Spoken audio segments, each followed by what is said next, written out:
The Emperor Wears No Clothes, written by Jack Harrer, narrated by Lex Thompson for the Cannabis for Black People book club. Chapter 4, The Last Days of Legal Cannabis. As you now know, the Industrial Revolution of the 19th century was a setback for hemp in world commerce due to the lack of mechanized harvesting and breaking technology needed for mass production. But this natural resource was far too valuable to be relegated to the back burner of history for very long. By 1916, USDA Bulletin 404 predicted that a decorticating and harvesting machine would be developed and hemp would again be America's largest agricultural industry. In 1938, magazines such as Popular Mechanics and Mechanical Engineering introduced a new generation of investors to fully operational hemp decorticating devices, bringing us to this next bit of history. Because of this machine, both indicated that hemp would soon be America's #1 crop. Breakthrough in papermaking.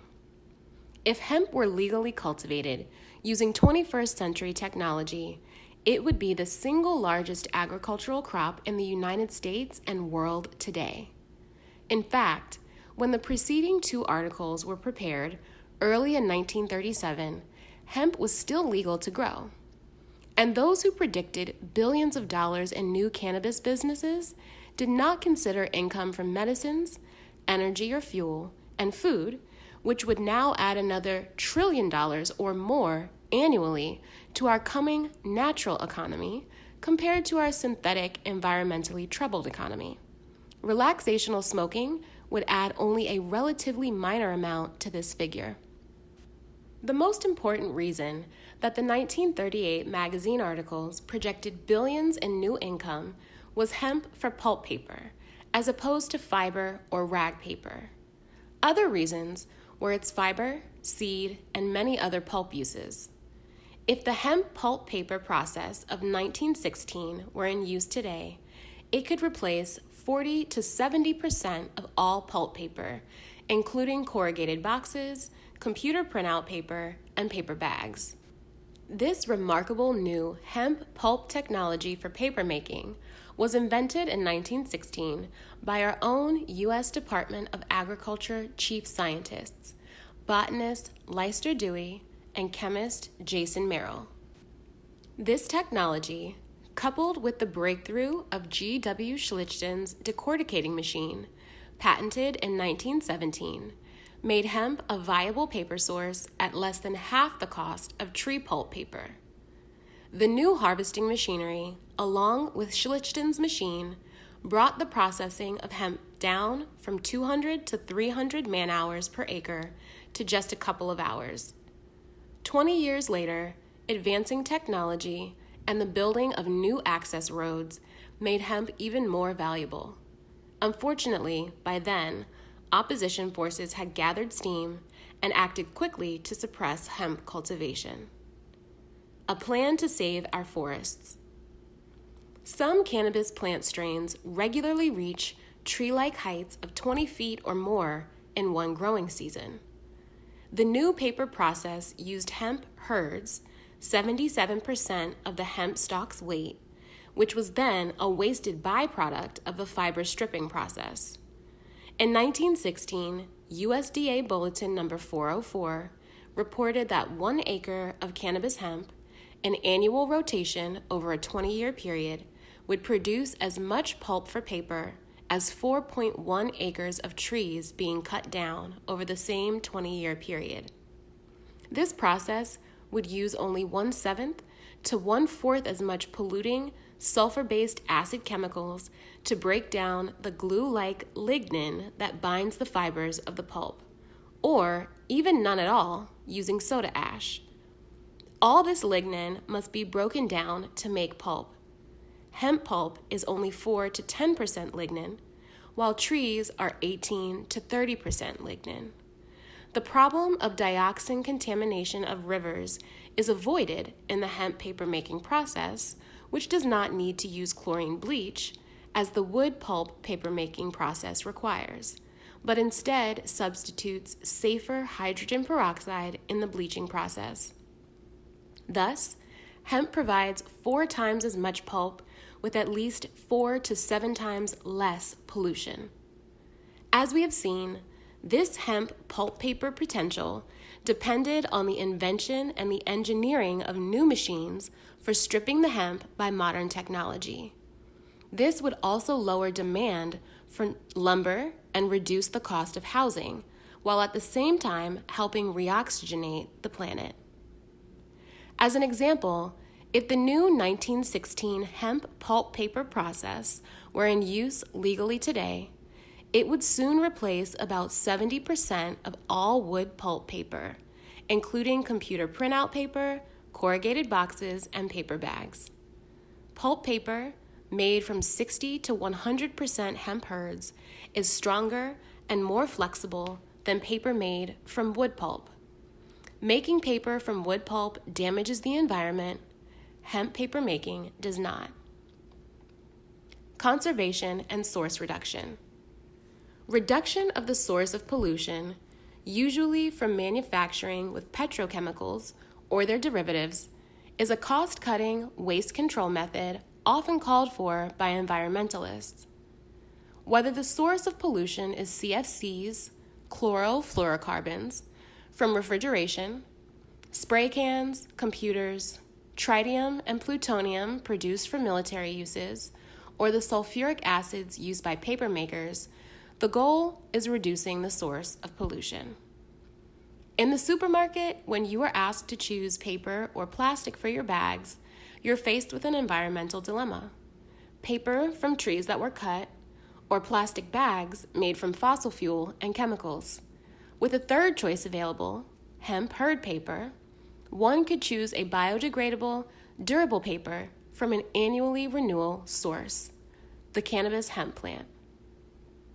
The environmental advantages of harvesting hemp annually, leaving the trees in the ground for paper making, and for replacing fossil fuels as an energy source have become crucial for the source reduction of pollution. A conspiracy to wipe out the natural competition.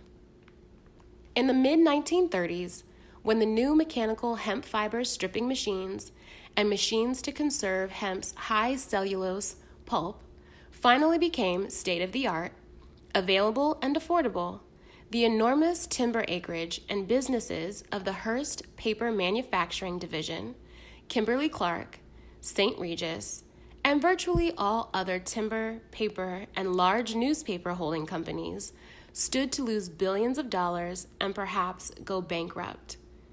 Coincidentally, in 1937, DuPont had just patented processes for making plastics from oil and coal, as well as a new sulfite process for making paper from wood pulp. According to DuPont's own corporate records and historians, these processes accounted for over 80% of all the company's railroad car loadings over the next 60 years into the 1990s.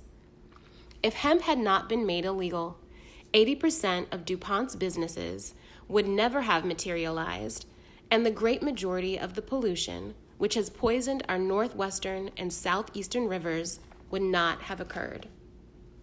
In an open marketplace, hemp would have saved the majority of America's vital family farms and would probably have boosted their numbers despite the Great Depression of the 1930s. But competing against environmentally sane hemp paper and natural plastic technology would have jeopardized the lucrative financial schemes of Hearst, DuPont, and DuPont's chief financial backer, Andrew Mellon, of the Mellon Bank of Pittsburgh. Social reorganization. A series of secret meetings were held. In 1931, Mellon, in his role as Hoover's Secretary of the Treasury, appointed his future nephew-in-law, Harry J. Anslinger, to be head of the newly reorganized Federal Bureau of Narcotics and Dangerous Drugs, a post he held for the next 31 years.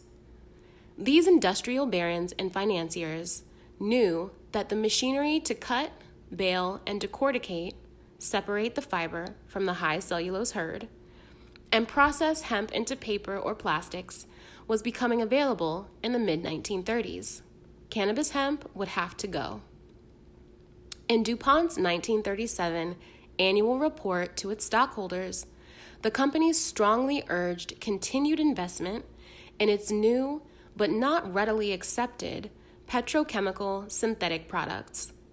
DuPont was anticipating radical changes from the revenue-raising power of government, converted into an instrument for forcing acceptance of sudden new ideas of industrial and social reorganization. In the marijuana conviction, Richard Bonney and Charles Whitebread II detailed this process. By the fall of 1936, Herman Oliphant, general counsel to the Treasury Department, had decided to employ the taxing power of the federal government. But in a statute modeled after the National Firearms Act and wholly unrelated to the 1914 Harrison Narcotics Act, Oliphant himself was in charge of preparing the bill. Anslinger directed his army to turn its campaign toward Washington. The key departure of the marijuana tax scheme from that of the Harrison Act is the notion of the prohibitive tax. Under the Harrison Act, a non-medical user could not legitimately buy or possess narcotics. To the dissenters in the Supreme Court, decisions upholding the act, this clearly demonstrated that Congress's motive was to prohibit conduct rather than raise revenue. So, in the National Firearms Act, designed to prohibit traffic in machine guns, Congress permitted anyone to buy a machine gun, but required him to pay a $200 transfer tax and carry out the purchase on an order form. The Firearms Act, passed in 1934, was the first act to hide Congress's motives behind a prohibitive tax. The Supreme Court unanimously upheld the anti-machine gun law on March 29, 1937. Oliphant had undoubtedly been awaiting the court's decision, and the Treasury Department introduced its marijuana tax bill 2 weeks later, April 14, 1937. Thus, DuPont's decision to invest in new technologies based on forcing acceptance of sudden new ideas of industrial and social reorganization makes sense. It's interesting to note that on April 29, 1937, 2 weeks after the Marijuana Tax Act was introduced, DuPont's foremost scientist, Wallace Hume Carothers, the inventor of nylon for DuPont, the world's #1 organic chemist, committed suicide by drinking cyanide. Carothers was dead at age 41. A question of motive. DuPont's plans were alluded to during the 1937 Senate hearings by Matt Renz of Renz Hemp Company. Mr. Renz said, "Such a tax would put all small producers out of the business of growing hemp, and the proportion of small producers is considerable. The real purpose of this bill is not to raise money, is it?" Senator Brown says, "Well, we're sticking to the proposition that it is." Mr. Renz said, "It will cost $1 million." Senator Brown says, "Thank you. Witness dismissed." Hearst, his hatred, and hysterical lies. Concern about the effects of hemp smoke had already led to 2 major governmental studies. The British governor of India released the report of the Indian Hemp Drugs Commission, 1893 through 1894, on heavy bong smokers on the subcontinent. And in 1930, the U.S. government sponsored the Seiler Commission study on the effects of off-duty smoking of marijuana by American servicemen in Panama. Both reports concluded that marijuana was not a problem and recommended that no criminal penalties apply to its use. In early 1937, Assistant U.S. Surgeon General Walter Treadway told the Cannabis Advisory Subcommittee of the League of Nations that it may be taken for a relatively long time without social or emotional breakdown. Marijuana is habit-forming in the same sense as sugar or coffee. But other forces were at work. The war fury that led to the Spanish-American War in 1898 was ignited by William Randolph Hearst through his nationwide chain of newspapers and marked the beginning of yellow journalism as a force in American politics. Webster's dictionary defines yellow journalism as the use of cheaply sensational or unscrupulous methods in newspapers and other media to attract or influence the readers. In the 1920s and 30s, Hearst's newspapers deliberately manufactured a new threat to America and a new yellow journalism campaign to have hemp outlawed. For example, a story of a car accident in which a marijuana cigarette was found would dominate the headlines for weeks, while alcohol-related car accidents, which outnumbered marijuana-connected accidents by more than 10,000 to 1, made only the back pages.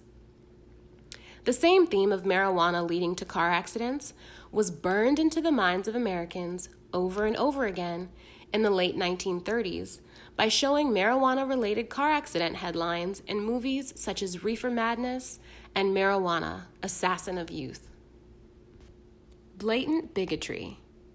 Starting with the 1898 Spanish-American War, the Hearst newspaper had denounced Spaniards, Mexican Americans, and Latinos. After the seizure of 800,000 acres of Hearst's prime Mexican timberland by the marijuana-smoking army of Pancho Villa, these slurs intensified. The song La Cucaracha tells the story of one of Villa's men looking for his stash of marijuana por fumar, to smoke. Non-stop for the next 3 decades, Hearst painted a picture of the lazy, pot-smoking Mexican, still one of our most insidious prejudices. Simultaneously, he waged a similar racist smear campaign against the Chinese, referring to them as the Yellow Peril. From 1910 to 1920, Hearst's newspapers would claim that the majority of incidents in which blacks were said to have raped white women could be traced directly to cocaine. This continued for 10 years until Hearst decided it was not cocaine-crazed Negroes raping white women, it was now marijuana-crazed Negroes raping white women. Hearst's and other sensationalistic tabloids ran hysterical headlines atop stories portraying Negroes and Mexicans as frenzied beasts who, under the influence of marijuana, would play anti-white voodoo satanic music, jazz, and heap disrespect and viciousness upon the predominantly white readership. Other such offenses resulting from this drug-induced crime wave included stepping on white men's shadows, looking white people directly in the eye for 3 seconds or more, looking at a white woman twice, laughing at a white person, etc. For such crimes, hundreds of thousands of Mexicans and black people spent, in aggregate, millions of years in jails, prisons, and on chain gangs under brutal segregation laws that remained in effect through the U.S. until the 1950s and 60s. Hearst, through pervasive and repetitive use, pounded the obscure Mexican slang word marijuana into the English-speaking American consciousness. Meanwhile, the word hemp was discarded, and cannabis, the scientific term, was ignored and buried. The actual Spanish word for hemp is cáñamo. But using a Mexican Sonoran colloquialism, marijuana, often Americanized as marijuana, guaranteed that few would realize that the proper terms for one of the chief natural medicines, cannabis, and for the premier industrial resource, hemp, had been pushed out of the language. The prohibitive marijuana tax. In the secret Treasury Department meetings conducted between 1935 and 1937, prohibitive tax laws were drafted and strategies plotted. Marijuana was not banned outright. The law called for an occupational excise tax upon dealers and a transfer tax upon dealings in marijuana. Importers, manufacturers, sellers, and distributors were required to register with the Secretary of the Treasury and pay the occupational tax. Transfers were taxed at $1 an ounce, $100 an ounce if the dealer was unregistered. The new tax doubled the price of the legal raw drug cannabis, which at the time sold for $1 an ounce. The year was 1937. New York State had exactly one narcotics officer. New York currently has a network of thousands of narcotics officers, agents, spies, and paid informants, and 20 times the penal capacity it had in 1937, although the state's population has only doubled since then. After the Supreme Court decision of March 29, 1937, upholding the prohibition of machine guns through taxation, Herman Oliphant made his move.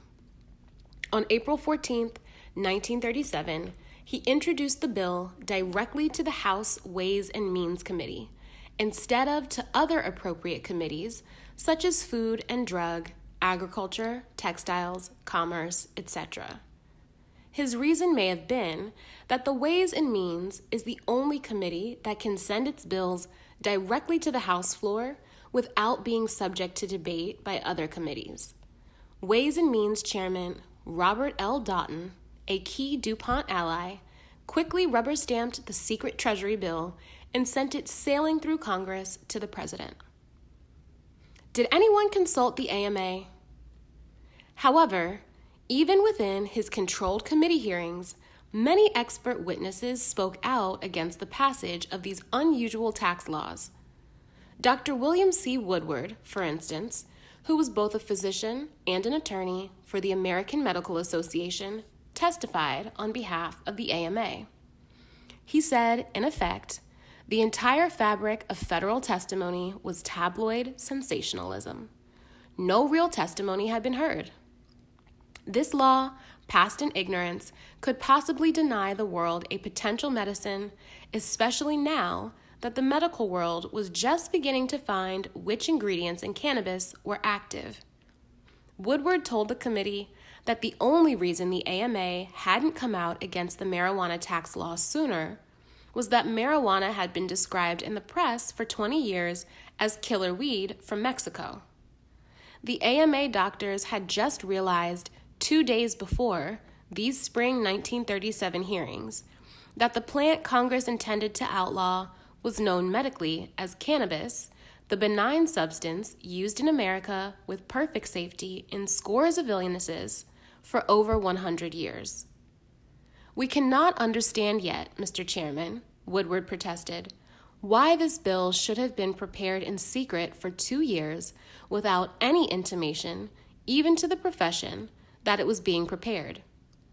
He and the AMA were quickly denounced by Anslinger and the entire congressional committee and curtly excused. When the Marijuana Tax Act bill came up for oral report, discussion, and vote on the floor of Congress, only one pertinent question was asked from the floor. Did anyone consult with the AMA and get their opinion? Representative Vinson, answering for the Ways and Means Committee, replied, "Yes, we have. A Dr. Wharton, mistaken pronunciation of Woodward, and the AMA are in complete agreement." With this memorable lie, the bill passed and became law in December 1937.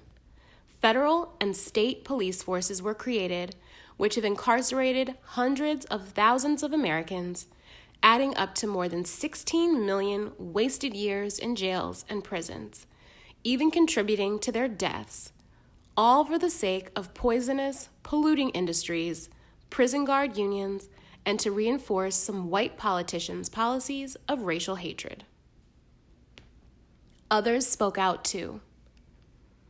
Also lobbying against the Tax Act with all its energy was the National Oilseed Institute, representing the high-quality machine lubrication producers as well as paint manufacturers.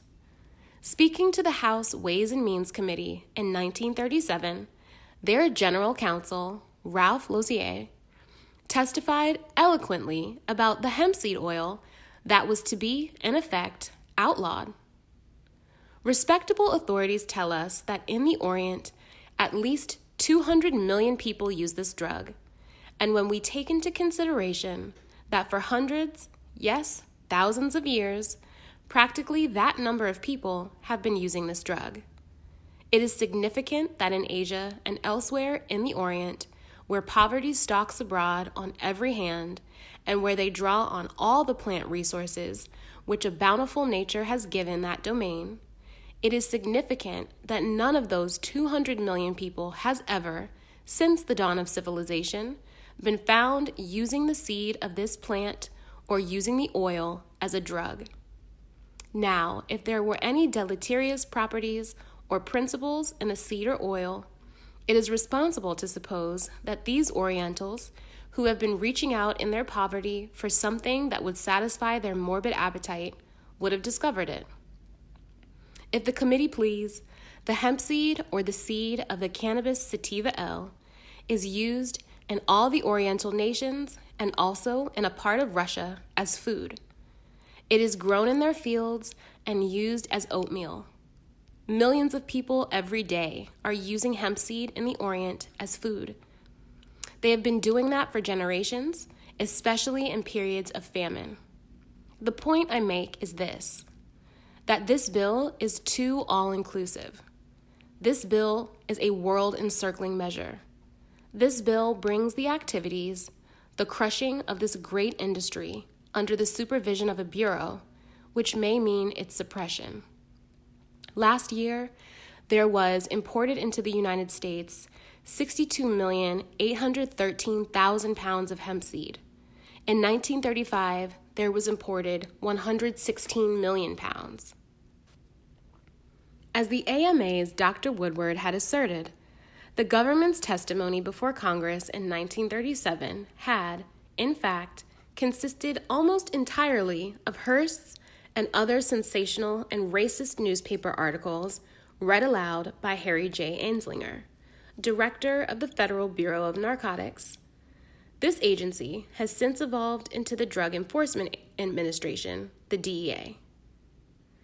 Harry J. Anslinger was director of the Federal Bureau of Narcotics from its inception in 1931 for the next 31 years, and was only forced into retirement in 1962 by President John F. Kennedy after Anslinger tried to censor the publications and publishers of Professor Alfred Lindsmith, and to blackmail and harass his employer, Indiana University. Anslinger had come under attack for racist remarks as early as 1934 by a U.S. Senator from Pennsylvania, Joseph Guffey, for such things as referring to ginger-colored niggers in letters circulated to his department heads on FBN stationery. Prior to 1931, Anslinger was Assistant U.S. Commissioner for Prohibition. Anslinger, remember, was handpicked to head the new Federal Bureau of Narcotics by his uncle-in-law, Andrew Mellon, Secretary of the Treasury under President Herbert Hoover. The same Andrew Mellon was also the owner and largest stockholder of the sixth largest bank in 1937 in the United States, the Mellon Bank in Pittsburgh, one of only two bankers for DuPont from 1928 to the present. DuPont has borrowed money from banks only twice in its 190-year history, once to buy control of General Motors in the 1920s. Its banking business is the prestigious plum of the financial world. In 1937, Anslinger testified before Congress saying, "Marijuana is the most violence-causing drug in the history of mankind."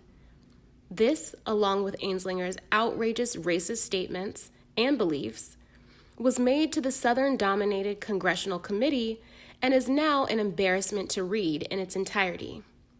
For instance, Anslinger kept a gore file, culled almost entirely from Hearst and other sensational tabloids.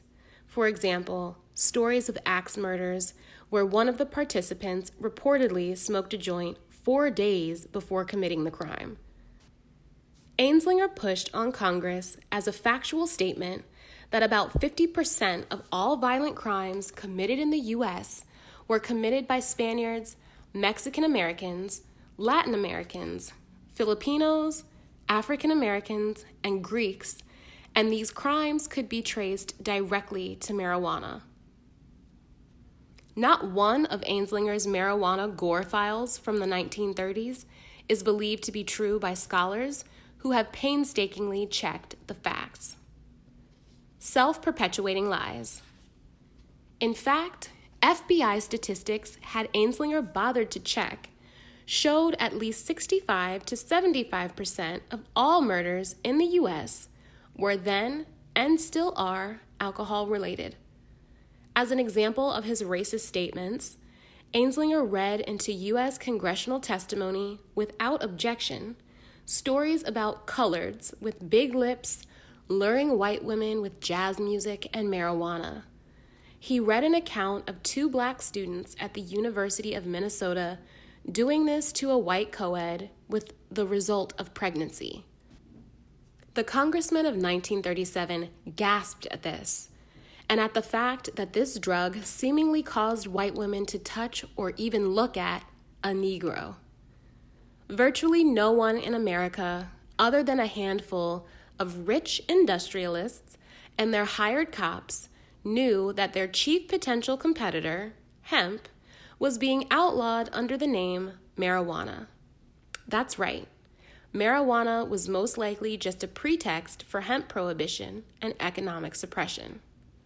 The water was further muddied by the confusion of marijuana with loco weed, Jimson weed.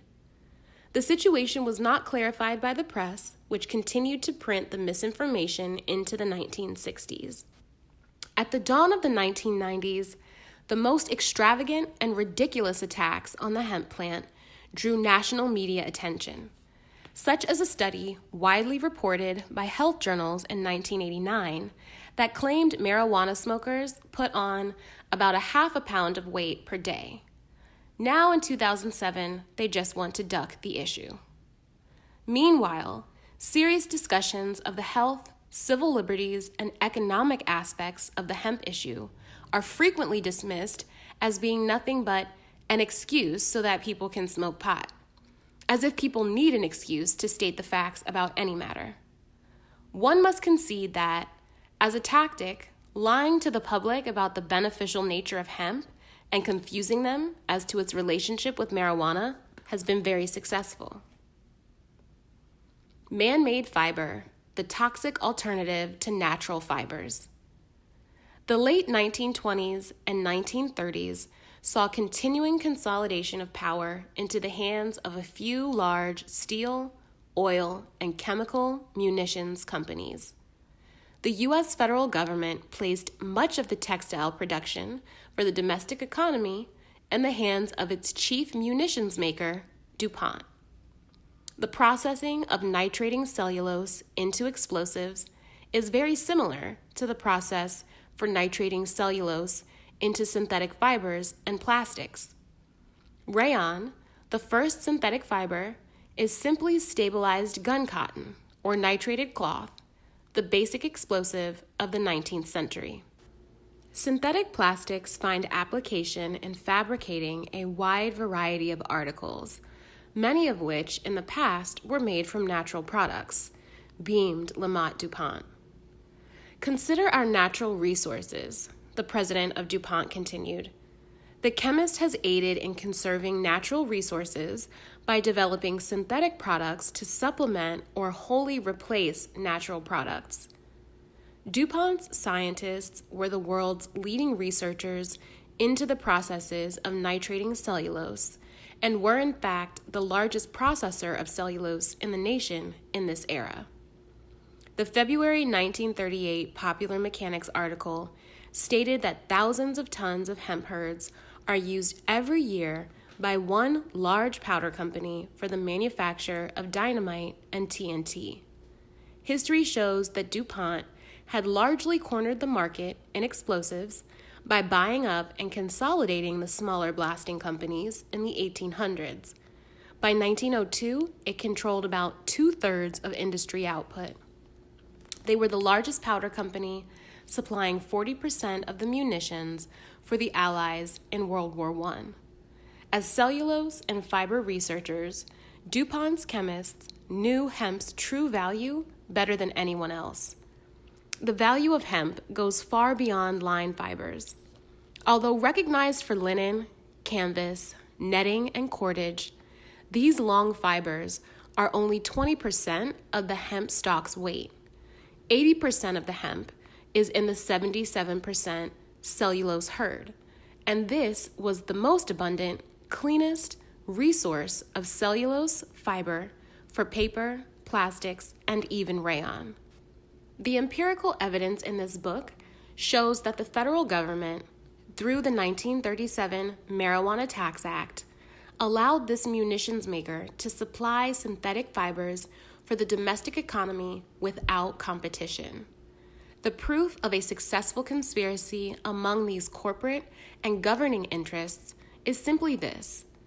In 1997, DuPont was still the largest producer of man-made fibers, while no American citizen has legally harvested a single acre of textile-grade hemp in over 60 years, except during the period of World War II. An almost unlimited tonnage of natural fiber and cellulose would have become available to the American farmer in 1937, the year DuPont patented nylon and the polluting wood pulp paper sulfide process. All of hemp's potential value was lost. Simple plastics of the early 1900s were made of nitrated cellulose, directly related to DuPont's munitions-making process. Celluloid, acetate, and rayon were the simple plastics of that era, and hemp was well known to cellulose researchers as the premier source for this new industry to use. Worldwide, the raw material of simple plastics, rayon, and paper could best be supplied by hemp herds. Nylon fibers were developed between 1926 and 1937 by the noted Harvard chemist Wallace Carruthers, working from German patents. These polyamides are long fibers based on observed natural products. Carruthers, supplied with an open-ended research grant from DuPont, made a comprehensive study of natural cellulose fibers.